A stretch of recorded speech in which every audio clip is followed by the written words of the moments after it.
there, everyone. Welcome to Let's Talk Art. And I am very, very excited today because I am back in the station and I am surrounded by amazing art here. And I just wanted to mention that I've been hiding out in the North Carolina mountains for a little while, and did come back, and it's a whole nother feel to do the show when you're live in the studio. And I really missed everybody in here. I mean, the crew is just really wonderful, and they've been dealing with me all summer from being virtual. So we're back in the swing of things. And I did want to just mention, excuse me, that I am sitting in one of the studios which is majorly full of art. And I wanted to take a little tour around. I think we're getting ready to take a little tour around the room. Oh, there we are. And as you can see, there's a lot of art on the walls.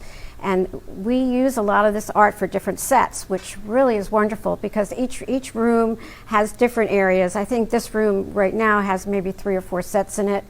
And just by putting the art up, it's just so really magical, and it really is a lot of fun to do. And actually there's some pieces that are on the wall that are still wrapped up because we move them around. So, but it's fun. We also have 3 other artists in here. So if anybody, well, we are sitting here in a situation that we really need to be wearing our masks, which I do when I leave my seat. And one day everybody will be able to come in and take a look at the art in the cafe. And I really want to do one more thing before we get started. I'd like to reach out to a couple of people out there. My alumni from International Fine Arts College of Fashion in Miami, where I went to school. I know a few people were signing on today, so I wanted to say hello to them. And it's great to see that the alumni sort of stick together, and we all are in just different directions. And I'd love to hear from all of you and tell me what you're doing. And then I'd also like to reach out to Matawan, New Jersey, where I grew up, and I realized recently that a lot of people started to follow me from there. And I guess I look a little different than I did in high school, but I'm glad you guys are following me.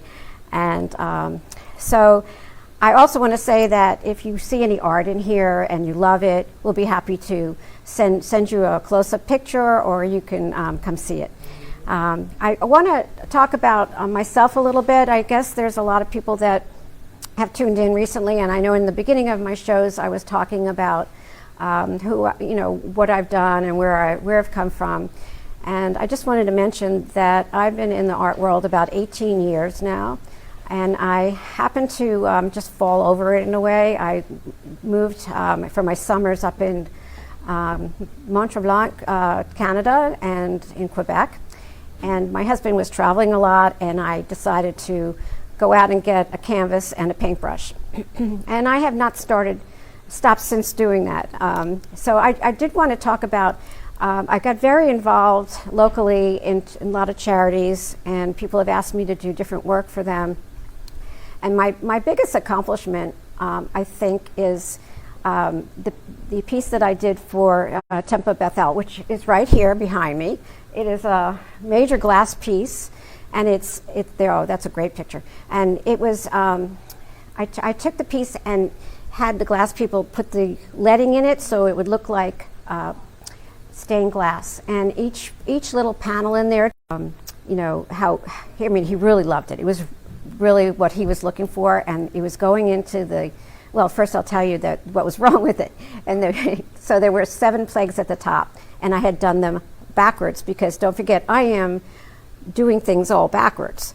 And so I got them done again, and they really came out much better. And then the Hebrew, there's a lot of Hebrew words in and out of the painting in the story of the Passover. And I had to not only learn the Hebrew, had to do it forwards, I had to turn it around and do it backwards. So for me, this was really a major accomplishment, and since then I've done a lot of charity paintings in different places around Boca and Delray Beach, and I've also been doing a lot of art in, well, I have a studio in Canada, so I was doing a lot of work up there, and then during the summers I finally realized how to get my artwork down here, so I would roll it up and take it off the frame, roll it up, bring it down, re-stretch it, and here it is. So I've had a really good time with that. So there's one thing that I wanted to mention, the fact that we are always happy to have artists become guests, and we also have experts that are becoming guests on our show. And we're working right now on a new form with a link, and it should be on my Facebook page. So you could go fill that out and tell us about yourself and why you think you should be on our show. And there'll be questions, and you'll be able to follow through on that. So, so today, I'd like to talk about the word mesh. And I'd like to introduce you to a series that I had done in Canada, and I think we're gonna put them on in a minute. But when I was up there, I had found this material, which I'm going to show you right here, and it's sort of like a meshy thing, and it also bends, and you can mold it. So you could put up a couple of my paintings if you want, please. Oh, there they are. Okay, I just got stuck, which is not a good thing because I'm going to pull my shirt out. Okay, there we go. Get lost. So what I did in my studio is I started building the painting, and then I would put the mesh on, and then I would sort of put the overlay on it on some of them, and then I would paint on top of that, and I got different paintings and pictures from that. And there's one more I'm going to show you next. Oh, okay. And this one, I love this one. It was sort of felt like it was a horse's head just floating in the air in a field, and so that's another one that I took and I formed it. Okay, well, let's show you one more. Okay, and this one is really hard to really see, but you can see how it has the 3D effect, and there's a heart in there, and then it's got a lot of really cool details in there, but the mesh sort of gives it that extra something that you wouldn't normally think you were going to see. So I've had a really good time with those. And so what happened was it was time for me to go back to my studio in Boca Raton. I had really right near where the station is. It's not too far from here. And I had a partner, Deborah Rader, and I want to say hello to Deborah because she said she was going to watch today, so you better be watching, Deborah. And so I was doing some more of that work when I got home. And then like a month or so later, we got an opportunity to move to a big gallery in town where I was able to open up a studio, a working studio inside the gallery. So we gave up our studio in Boca, and as we were cleaning it out, a friend of mine, Keith, had come by to help, and there was a whole area filled with stuff that I really didn't want to move. So I said, Keith, do me a favor, get rid of it, do whatever you want with it.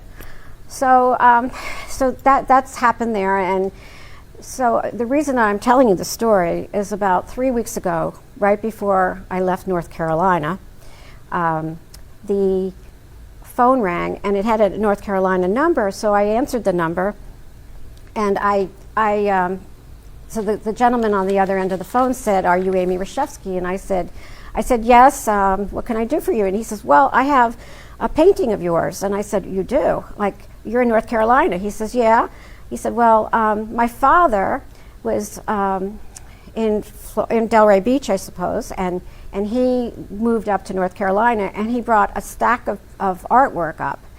And I said, "Well, how do you know that you have one of my pieces?" And he says, "Well, on the back of the piece is a sticker, and it said your name and your phone number, but it wasn't signed." And I said, "What was it?" And he said, "Trump." I know, and you have to go back.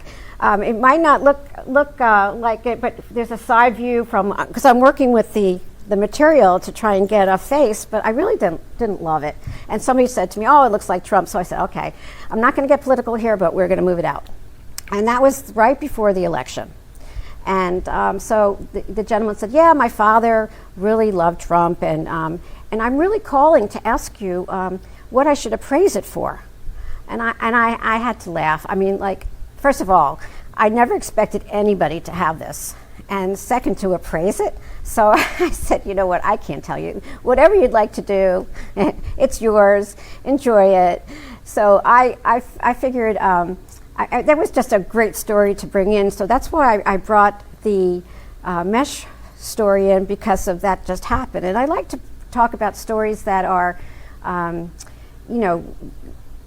coming to me for a reason. So that one did. But I have to just make one note. If I knew that that really was Trump, I would have definitely had an orange picture there instead of blue. So that's really what I wanted to discuss today. Let's see. There's a question people are writing in. When you created that picture for Temple Bethel, has that been anything you had done before? No, I never did. I was working on glass work, small little pieces, and a friend of mine who was working on putting the artwork into the campus said to me, I know you can do this, want to give it a try. And I said, you got to be kidding. I mean, that's like major. But I do a lot of things in my life that people ask me to do something, or you're going to have a party next week, or whatever you're going to do, and I just jump into it, because if I was going to think about it, I probably wouldn't get as, the more I think, the less is more. You know what I'm trying to say? It's like I really wanted to do this, and I just jumped in, did it, and there it was. And ever since then, I've been doing glass tables and restaurants and glass wall hangings and all different things. We have a lot of glass around here, actually the piece back there, and I just love working backwards, on that. And I've also worked on a lot of different materials. I mean, I have a whole series of reclaimed wood from Canada too that I've worked on. So, and I have pieces everywhere. Amy, but you have different pieces in different directions, material, flowers, ducks, and then you go to hearts. It's like a whole different slew. Yeah. What does it reflect? There's got to be something in your life that it reflects. Change. Anybody that knows me, I've moved a lot because I love getting to do the next decoration, or changing my kitchen a few times. And when my kids were little, when our first house and we were just starting out, they get up in the middle of the next morning, and the living room would be in the dining room, you never know what was going to come out of their mother. So I haven't stopped. I'm still creating, and like this summer, I did a lot of the mosaics that are in here. There's a ugly duckling, which is sort of pretty duckling, and then I have my flower behind me, and I started to work on that. And then I got this summer, and I ran out of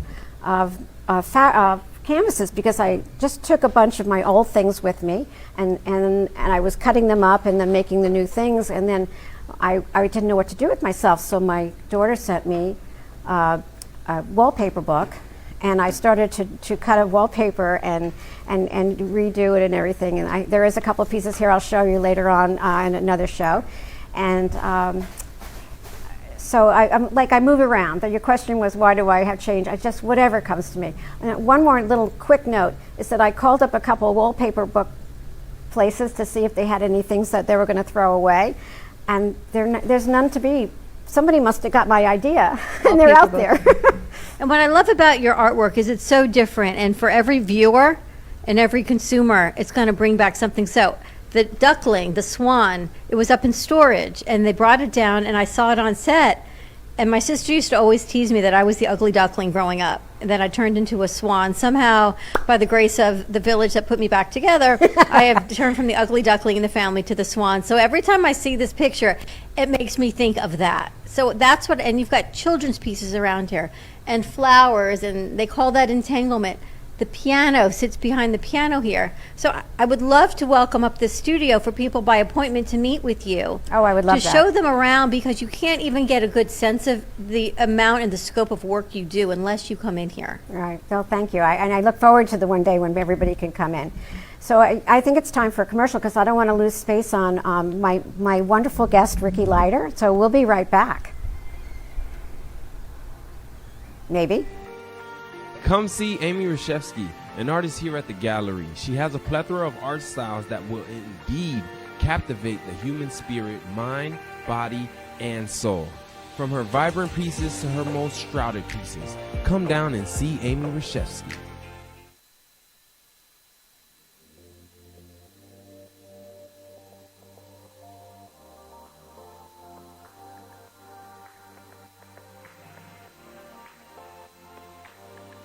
Admirers, connoisseurs, and enthusiasts of the art world, witness a visual spectacle like no other. Come visit the Gallery at the Theater, one of South Florida's best-kept secrets. Located in the heart of Boca Raton, the gallery features a diverse catalog of sculptures and paintings by world-renowned artists. But that's... Hi, welcome back. I'd like to take this moment to introduce Ricky Leiter. There she is. Hey, Ricky. Good morning, good afternoon.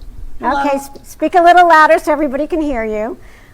Okay, is that better? Oh, that's wonderful, wonderful. So Ricky is the publisher of the Ricky Report, and she covers the art scene from Miami up to Melbourne. And I think, are you in Tequesta or Jupiter, or I forgot where you were? Oh, you set your sound off. Oh, there you go. Port St. Lucie. Port St. Lucie, okay, you're right in there. Okay, perfect. And I call Ricky the mother of everyone in the art world.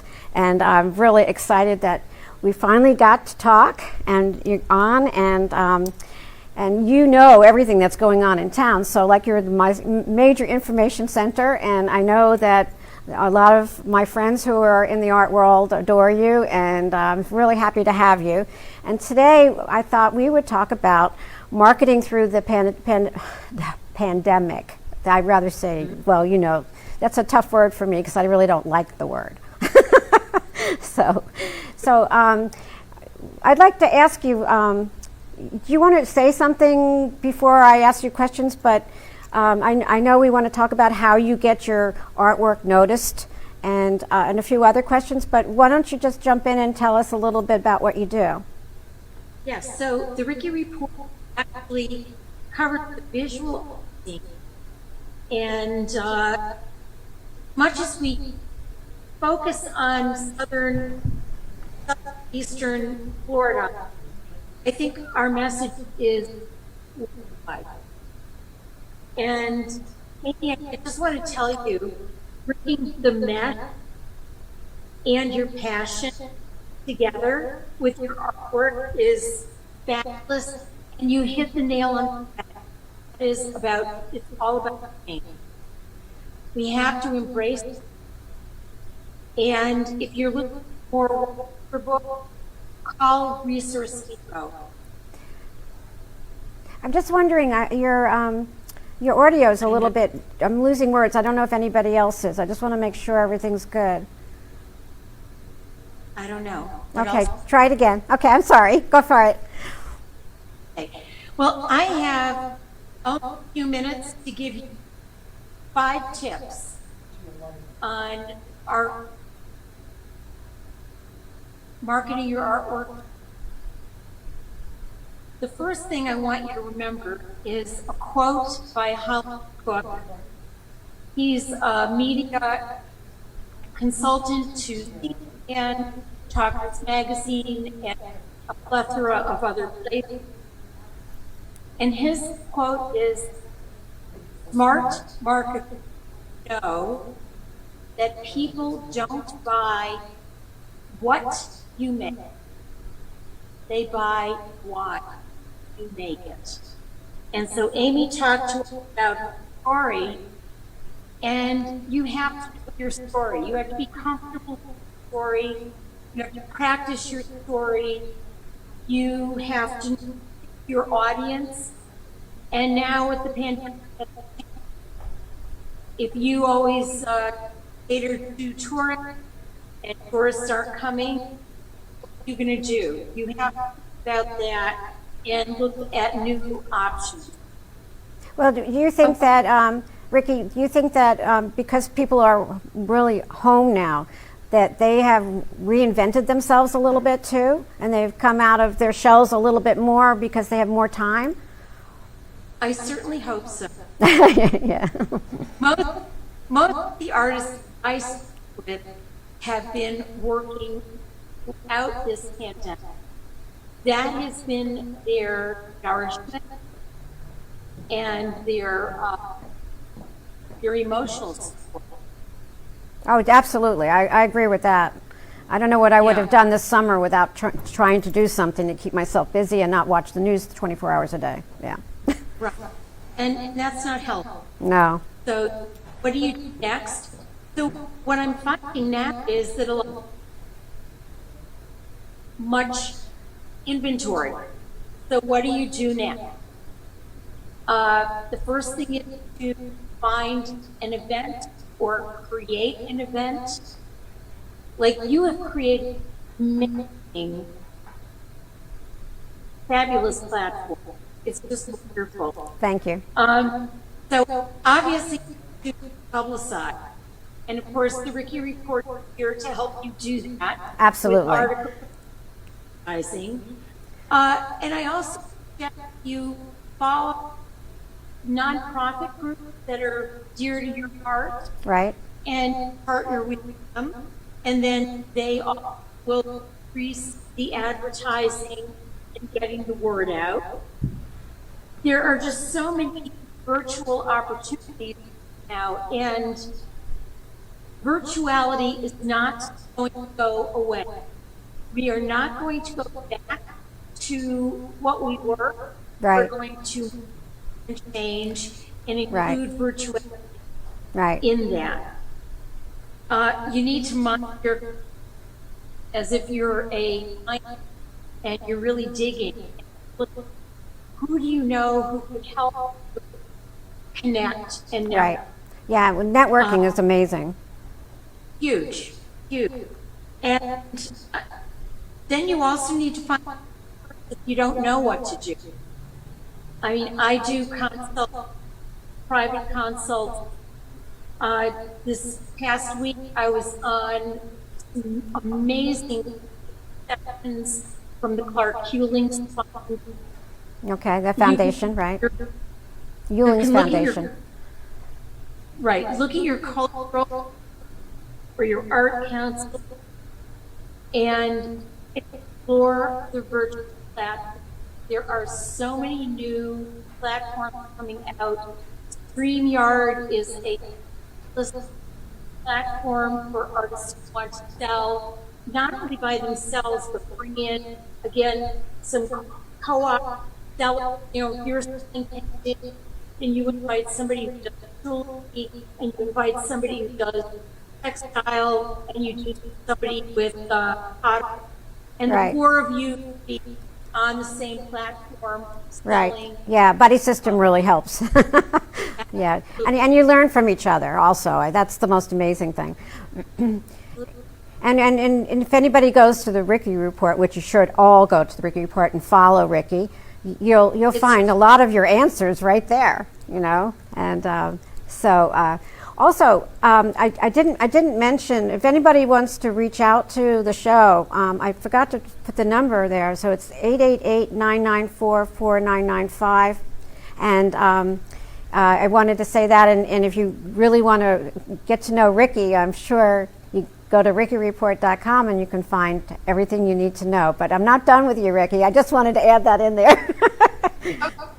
Yeah, you'll take it, right? Okay, so what else as far as reinventing yourself in the pandemic? See, I love that, pandemic. It's my new word of the week. So besides trying to do a buddy system and trying to market yourself, how do you feel about the media, like the Instagram and Facebook? Do you think that is very helpful to an artist? Absolutely. I spoke with an artist this past week who only sells account. I'm sorry, I didn't hear that. He only sells Oh, online. online. Okay. Facebook, they do auctions, they do promo shows. So any of those opportunities But I think the most important thing you forget is who you talk to day by day. Even in a pandemic, if you've got a pet, probably visiting the veterinarian, and the veterinarian says, well, what do you do? And how would you say? What would you say, Amy? What do you do? Oh, if somebody asked me what I did, well, first I'm an artist, and then they'll go like, "What does that mean?" I could, I could say something else, but I won't. And I just explained that I love abstract and mixed media, and I do everything and anything. That's the way I am. But I mean, I'm just not like a solid artist with one direction. That's right. For you, that's the position that you're so very and so talented that you have a variety of styles, needs. But what if somebody's focusing on tourists? Well, I'm an artist that helps you take a vacation home with you. Right. I did one this summer. Yeah. Yeah, I did one of the walk that I take every day, and it had a wall and had flowers, and I did it all with my mosaics, and I took it home with me. Right. Right. Who are talking to people who aren't doing mosaics. You're doing the mosaic. Then you're telling them that story. I can help you bring your vacation home. Or I can relive your memory at the beach, at Loxahatchee, at the Grand Canyon. You really need to hone. You only have a few seconds to catch their attention, and then they're going to see your car. Right. Okay, You so have to be, I'm sorry. Go ahead. you have to be prepared. Yeah, you do. You do. I wish we had more time. We really need to do a half hour together. But I'm sure you'll come back on again, and we can talk about some other topics.